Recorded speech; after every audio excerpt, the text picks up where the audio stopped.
Hello class. आज हम लोग डिस्कस करेंगे पी ब्लॉक का एक बहुत ही इंपॉर्टेंट टॉपिक है। आपको पता है नाइट्रिक एसिड, और नाइट्रिक एसिड का फुल डिटेल जो है प्रिपरेशन और केमिकल प्रॉपर्टी इस लेक्चर में मैं कंक्लूड करूंगा। ठीक है, तो सबसे पहले स्टार्ट करते हैं प्रिपरेशन से। मैं आपको पहले बता दूं कि जो नाइट्रिक एसिड है एक वोलेटाइल एसिड होता है। नाइट्रिक एसिड एक वोलेटाइल एसिड होता है जो आसानी से गैसियस स्टेट में मतलब वेपर फॉर्म में और लिक्विड फॉर्म दोनों में पाया जाता है। ठीक है, गैसियस स्टेट में इसका स्ट्रक्चर आप देख पा रहे हैं, प्लानर स्ट्रक्चर होता है। और अगर हम बात करें मेथड्स ऑफ प्रिपरेशन की, तो इसको हम लेबोरेटरी में प्रिपेयर कर सकते हैं एक दूसरा कोई नॉन वोलेटाइल जो है एसिड यूज करके, जैसे कि सल्फ्यूरिक एसिड या फास्फोरिक एसिड के साथ आप इसको बना सकते हैं सोडियम या पोटेशियम के नाइट्रेट साल्ट से। ठीक है, तो लेबोरेटरी में सोडियम या पोटेशियम का नाइट्रेट साल्ट जब आप यूज करेंगे तो आप इसको प्रिपेयर कर सकते हैं। चलिए देखिए देखते हैं।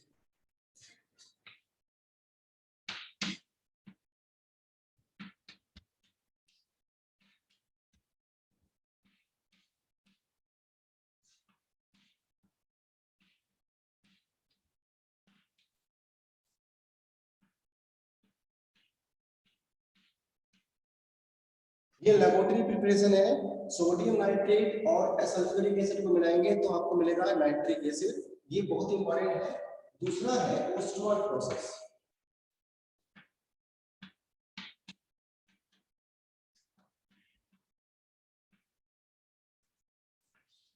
कॉमर्शियली हम लोग ओस्टवाल्ड प्रोसेस से ही इसको बनाते हैं। ठीक है, इसमें असल में हम लोग कैटालिटिक ऑक्सीडेशन करते हैं अमोनिया गैस की। कैटालिटिक ऑक्सीडेशन करते हैं किसकी? अमोनिया गैस की। तो इसे करते हैं ओस्टवाल्ड प्रोसेस में अमोनिया गैस को पहले क्या करेंगे, अमोनिया गैस को ऑक्सीडाइज करेंगे।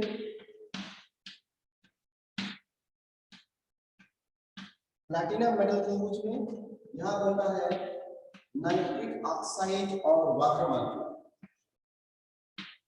ये जो नाइट्रिक ऑक्साइड है ये फर्दर ऑक्सीडाइज होता है ऑक्सीजन के साथ,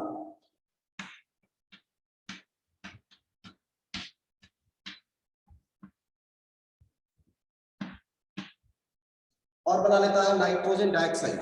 ये बना लेता है नाइट्रोजन डाइऑक्साइड। ठीक है, नाइट्रिक ऑक्साइड फर्दर ऑक्सीडाइज होकर बनाता है नाइट्रोजन डाइऑक्साइड। इसी को हम वाटर में डिसॉल्व करके नाइट्रिक एसिड बनाते हैं, मतलब कि dissolution of nitrogen dioxide in water. क्या बनाएगा ये बनाएगा नाइट्रिक एसिड। ठीक है, इसलिए बनाते हैं इसको।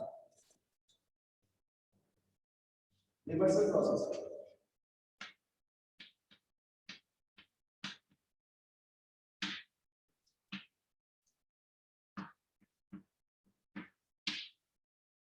ठीक है,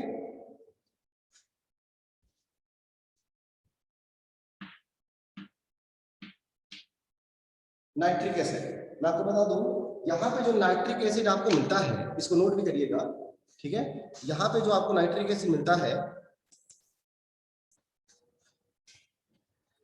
एक मिनट, कुछ कैमरे में दिक्कत है। ठीक है, तो जब मैं आपको बता दूं नाइट्रिक एसिड जो यहाँ मिलता है ये 68% कंसंट्रेशन का होता है, और साथ में कुछ ट्रेसेस ऑफ नाइट्रिक ऑक्साइड भी बनते रहते हैं। ये नाइट्रिक एसिड यहाँ पर 68% कंसंट्रेशन का है, क्योंकि 68% कंसंट्रेशन पर नाइट्रिक एसिड बाई मास जो है वो एजियोट्रॉपिक मिक्सचर बना लेता है, और फिर उससे हम वाटर को सेपरेट नहीं कर सकते।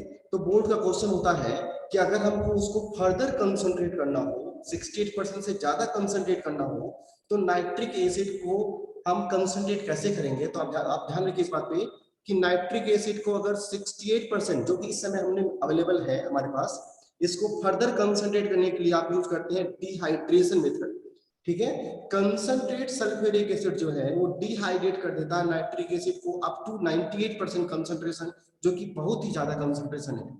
लेकिन लैबोरेटरी में जो नाइट्रिक एसिड आप यूज करते हैं वो नाइट्रिक एसिड असल में होता है ये 68% कंसंट्रेशन का। 68% कंसंट्रेशन का। तो आपको मैं होमवर्क में देता हूं कि अगर 68% कंसंट्रेशन का नाइट्रिक एसिड है तो उसकी मोलरिटी क्या होगी, मतलब कि लेबोरेटरी में यूज किए जाने वाले नाइट्रिक एसिड की मोलरिटी क्या होती है पता करिएगा। ठीक है, और further concentration done by dehydration of sulphuric acid up to 98%। Traces of nitric oxide भी उसी रास्ते निकाल दिया जाता है, ठीक है। ये ओस्ट्रॉल प्रोसेस होता है, इसको हम बोलते हैं कैटालिटिक ऑक्सीडेशन ऑफ अमोनिया, ठीक है। Dissolution of nitrogen dioxide in water, 68% nitric acid भी एक्चुअली ऑब्टेन्ड, ठीक है। ये हुआ प्रिपरेशन। दूसरी बात करें, नाइट्रिक एसिड एक स्ट्रॉन्ग ऑक्सीडाइजिंग एजेंट होता है। तो इसका मतलब ये हुआ कि हम नाइट्रिक एसिड को आसानी से दूसरे किसी मेटल के साथ या नॉन मेटल के साथ रिएक्शन करा के हम मेटल या नॉन मेटल को ऑक्सीडाइज कर सकते हैं। क्या कर सकते हैं? ऑक्सीडाइज कर सकते हैं काफी सारे मेटल या नाइट्रिक मेटल। अब आप थोड़ा सा वहां पे एक छोटी सी बात फोकस करिएगा तो आपको थोड़ी बातें समझ में आएंगी, ठीक है। मेटल्स को और नॉन मेटल को ऑक्सीडाइज कैसे करता है उसका एक ट्रेंड है, थोड़ा उसको ध्यान से देखिए। हमेशा ही नाइट्रिक एसिड एलिमेंट या मॉलिक्यूल को ऑक्सीडाइज करेगा एक्स को, तो ये उसका बना देता है एक्स NO3। साथ में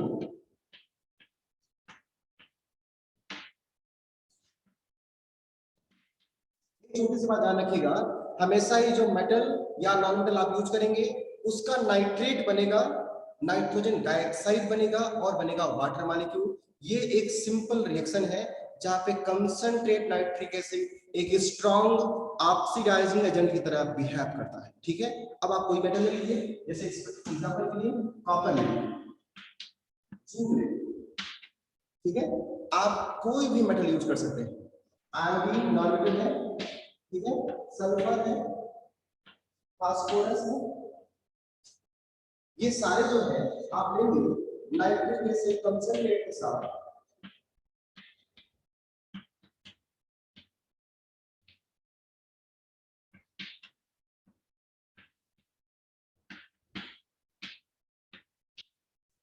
कंसंट्रेट नाइट्रिक एसिड के साथ, तो उन सब जगह पे बनेगा क्या? बनेगा नाइट्रेट, मेटल का नाइट्रेट। और यहाँ पे क्या बनेगा?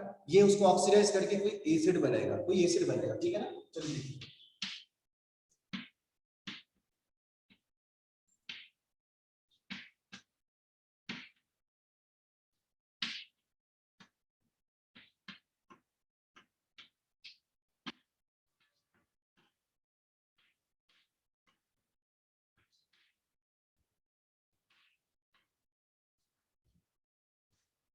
ठीक है, ये सब जगह पर क्या बना है? कॉपर का नाइट्रेट, जिंक का nitrate, iodic acid, iodine oxidise होता है आयोडिक एसिड में, सल्फर सल्फ्यूरिक एसिड में, फास्फोरस फास्फोरिक एसिड में। अगर यहाँ पे कार्बन होता तो कार्बोनिक एसिड बनाता। ये सारे के सारे नॉन मेटल्स अपने पर्टिकुलर रिस्पेक्टिव ऑक्सीडाइजिंग एजेंट में सॉरी ऑक्सीडेंट में कन्वर्ट हो जाते हैं जो कि इनके एसिड से, ठीक है। साथ में सब जगह जो बनेगा वो बनेगा NO2 और वाटर। NO2 वाटर जो है एक कॉमन प्रोडक्ट है जो सब जगह बनता है। आपको फोकस क्या करना है कि आयोडीन, सल्फर, फास्फोरस या कार्बन जैसे दूसरे जो नॉन मेटल्स हैं, इनका जो ऑक्सीडाइजिंग एजेंट है, इनका जो ऑक्सीडेंट है, इनका जो ग्रेटर ऑक्सीडेशन नंबर है वो क्या है? वो है उनका कि अगर ये आयोडीन जो है जीरो स्टेट में है तो +1 +3 या +5 में चला जाए, सल्फर +6 में चला जाए, फास्फोरस +5 में चला जाए, कार्बन +4 में चला जाए। ये सब जो है इनके ऑक्सीडाइजिंग वाले जो है कंपाउंड्स हैं। तो यहाँ पे नाइट्रिक एसिड एक स्ट्रॉन्ग ऑक्सीडाइजिंग एजेंट की तरह बिहेव करते हुए इन सबको ऑक्सीडाइज कर देता है इनके हायर ऑक्सीडेशन स्टेट में। ये कहलाता है कि नाइट्रिक एसिड का स्ट्रॉन्ग ऑक्सीडाइजिंग बिहेवियर। एक छोटी सी बात मैं आपको और बताऊं, काफी सारे मेटल्स जो हैं, काफी सारे मेटल्स जो हैं वो एसिड से हाइड्रोजन डिस्प्लेस करते हैं। आपने पढ़ा होगा छोटे क्लासों में, metals active metals can displace hydrogen from the acid, लेकिन वही एक्टिव मेटल्स नाइट्रिक एसिड से हाइड्रोजन को डिस्प्लेस नहीं कर पाते, ठीक है। क्योंकि नाइट्रिक एसिड जो है वो हाइड्रोजन को जो डिस्प्लेस होता है उसको फिर से ऑक्सीडाइज कर देता है फर्दर, किसमें? वाटर में, ठीक है। तो हमेशा ही जब भी मेटल रिएक्शन करता है नाइट्रिक एसिड के साथ तो हाइड्रोजन की जगह पे वाटर मॉलिक्यूल बनता है, हाइड्रोजन गैस डिस्प्लेस नहीं होता। हाइड्रोजन गैस, जैसे एग्जांपल के लिए आप कोई मेटल ले लीजिए, कोई मेटल ले लीजिए, ठीक है। मैंने लिखा सपोज सोडियम,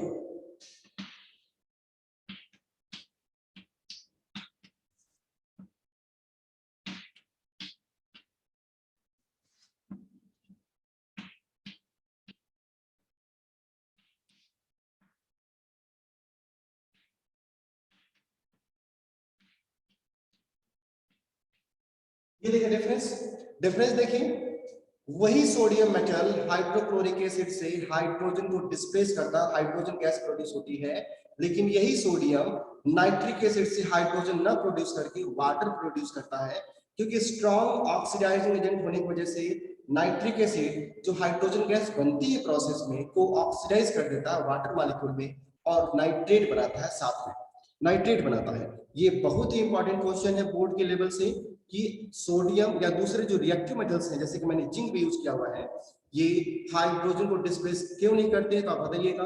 क्योंकि नाइट्रिक एसिड एक स्ट्रॉन्ग ऑक्सीडाइजिंग एजेंट है और वो हमेशा ही हाइड्रोजन को जो डिस्प्लेस होता है उसको ऑक्सीडाइज कर देता है वाटर मॉलिक्यूल में, ठीक है, और रिस्पेक्टिव साल्ट बनाता है, साथ में नाइट्रोजन डाइऑक्साइड। दूसरा एक इंपॉर्टेंट टॉपिक होता है 12 के लेवल पर, और वो टॉपिक होता है कि ब्राउन रिंग टेस्ट। मैं आपको बता दूं, ब्राउन रिंग जो टेस्ट है, असल में ये आयरन का नाइट्रोसो मतलब कि नाइट्रिक ऑक्साइड का एक कॉम्प्लेक्स साल्ट है, एक कॉम्प्लेक्स साल्ट है, उसी का एक ब्राउन रिंग का कॉम्प्लेक्स कंपाउंड बनता है, ठीक है। तो ब्राउन रिंग टेस्ट हम तब करते हैं जब किसी भी साल्ट में नाइट्रेट की अवेलेबिलिटी होती है। अगर साल्ट पहले से नाइट्रेट कंटेन करता है तो हम उसको फ्रेशली प्रिपेयर्ड फेरस सल्फेट और सल्फ्यूरिक एसिड के साथ ट्रीट करते हैं। किसको? नाइट्रेट वाले साल्ट को। तो नाइट्रेट वाला जो साल्ट है वो फ्रेशली प्रिपेयर्ड फेरस सल्फेट और सल्फ्यूरिक एसिड, दोनों के जो जंक्शन है, दोनों लिक्विड को जो मिलाते हैं, तो दोनों लिक्विड जहां पे मिलते हैं ना जंक्शन पर, वहां पे एक ब्राउन रिंग बनता है। और ब्राउन रिंग किसका होता है? वो आयरन का वाटर के साथ और नाइट्रोसो मतलब नाइट्रिक ऑक्साइड के साथ एक कॉम्प्लेक्स साल्ट का फॉर्मेशन होता है। उसी को हम बोलते हैं ब्राउन रिंग टेस्ट। किसके लिए बोलते हैं? वो नाइट्रेट के लिए, ठीक है। चलिए मैं आपको दिखाता हूं कि ब्राउन रिंग जो टेस्ट है वो एक्चुअली दिखता कैसे है। एक्चुअली होता क्या है, जो भी साल्ट है उसमें होते हैं नाइट्रेट, और फ्रेशली प्रिपेयर्ड फेरस सल्फेट से फेरस आयन, साथ में H plus from the sulphuric acid. ये सब जब रिएक्शन करते हैं तो जो नाइट्रेट है ये नाइट्रिक ऑक्साइड में कन्वर्ट हो जाता है, फेरस ऑक्सीडाइज होता है फेरिक, और साथ में बनता है H प्लस जो कि वाटर से ऑक्सीडाइज होता है, वाटर मॉलिक्यूल।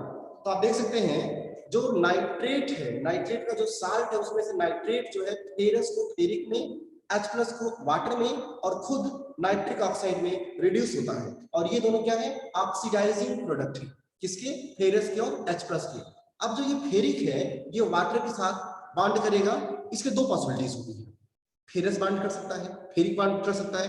अब हमको देखना ये होता है कि बॉन्ड कौन कर रहा है, ठीक है। तो मैं आपको बता दूं, तो जो ये फेरस है, जो फेरस यहाँ पे अवेलेबल है, यही वाटर मॉलिक्यूल के साथ हेक्साहाइड्रेट कॉम्प्लेक्स साल्ट बनाता है, ठीक है।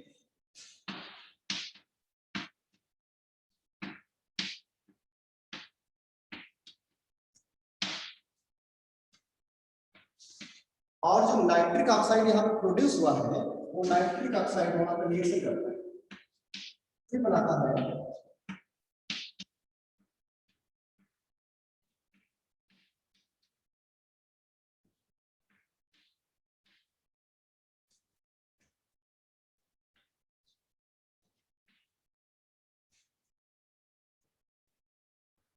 ठीक है, ये फिर बनाता है वहां पर एक कॉम्प्लेक्स। यहाँ पे आप देख रहे हैं कि एक वाटर मॉलिक्यूल को नाइट्रिक ऑक्साइड ने क्या किया? सब्स्टिट्यूट कर दिया है। यही जो कॉम्प्लेक्स है, यही जो कॉम्प्लेक्स है, इसका रंग होता है ब्राउन। और जहां पे फेरस सल्फेट और नाइट सल्फ्यूरिक एसिड का जंक्शन होता है, दोनों लिक्विड का, दोनों को जब मिलाते हैं तो उसी जंक्शन पे ये ब्राउन रिंग बनता है। ये बहुत ही ज्यादा अनस्टेबल है। अगर वो टेस्ट ट्यूब अगर सेक हो जाए, थोड़ा सा सेक कर दिया जाए, तो ये रिंग फिर से डिसअपियर हो जाता है, क्योंकि अनस्टेबिलिटी की वजह से ये तुरंत फेरस से फेरिक में कन्वर्ट हो जाता है, ठीक है। तो ये कहलाता है ब्राउन रिंग टेस्ट। ये हो आपका नाइट्रिक एसिड का टॉपिक था, जिसमें आपको Ostwald process, laboratory preparation, oxidising behaviour, ठीक है, और एक होता है आपको ब्राउन रिंग टेस्ट होता है। दूसरा एक इंपॉर्टेंट इसमें बात होती है एक्वारेजिया। असल में एक्वारेजिया एक जो है वो स्ट्रॉन्गेस्ट मिक्सचर ऑफ एसिड होता है जिसको हम हाइड्रोक्लोरिक एसिड और नाइट्रिक एसिड के 3:1 रेशियो से मिलकर बनाते हैं। 3:1 HCl और नाइट्रिक एसिड का जो रेशियो है, कहा जाता है कि ये जो मिक्सचर है ये इतना ज्यादा स्ट्रॉन्ग होता है कि इवन कॉपर, गोल्ड, सिल्वर और मरकरी और प्लैटिनम जैसे मेटल भी जो कि बहुत ही इनएक्टिव है, ये भी इनसे रिएक्शन कर लेते हैं। इसलिए गोल्ड और प्लैटिनम जो कि कहीं रिएक्शन नहीं करता, वो भी एक्वारेजिया से रिएक्शन करके अपने कॉम्प्लेक्स साल्ट बनाता है। कॉपर का क्लोराइड और प्लैटिनम का क्लोराइड दोनों जगह बनता है। ठीक है, तो एक्वारेजिया में ऐसी क्या बात होती है, असल में HCl नाइट्रिक एसिड के प्रेजेंस में वहां पे नेसेंट क्लोराइड और नेसेंट ऑक्सीजन प्रोड्यूस करता है। नेसेंट का मतलब होता है कि ऐसे ऑक्सीजन और क्लोरीन के आइटम जो रिएक्शन में प्रोड्यूस होते हो और ऑक्सीडाइजिंग बिहेवियर के लिए रिस्पॉन्सिबल होते हैं। तो वही नेसेंट क्लोराइड और ऑक्सीजन जो है, क्लोरीन और ऑक्सीजन जो है, वो ऑक्सीडाइज कर देता है प्लैटिनम को भी और गोल्ड को भी, इसलिए वो बहुत ही स्ट्रॉन्ग मिक्सचर ऑफ एसिड माना जाता है। ठीक है, तो ये पूरी पॉसिबिलिटीज आप नोट करेंगे। अगले टॉपिक में हम लोग नया डिस्कस करेंगे किसी नए टॉपिक के बारे में। ठीक है, देख लीजिए। Okay, thank you.